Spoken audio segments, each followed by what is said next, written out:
ZVL. Omroep ZVL. Het is Wereldradiodag en daarom gingen we op bezoek bij de huisomroep van ziekenhuis De Honte in Terneuzen. Hier spraken we met Albert Landa. Hij is al vele jaren vrijwilliger en voorzitter van de omroep.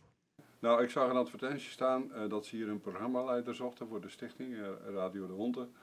En ik dacht, nou ja, omdat muziek toch een van mijn hobby's is, ik dacht, laat ik dat eens doen.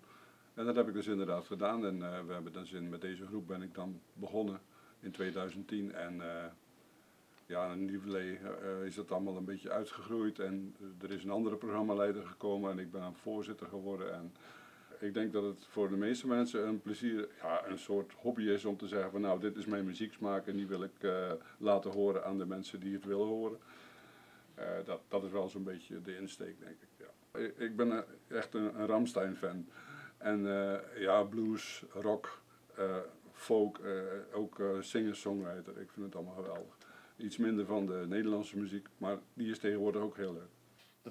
Ik denk dat zo'n dag als vandaag dat het belangrijk is dat ook die mensen waardering krijgen voor wat ze doen. Oh, maar dat krijgen wij ook. Ik bedoel, Zorgzaam, die zorgt echt heel goed voor zijn vrijwilligers. En wij worden ook elk jaar in de watten gelegd, zeg maar, met een kerstpresentje of iets anders als er iets te vieren valt.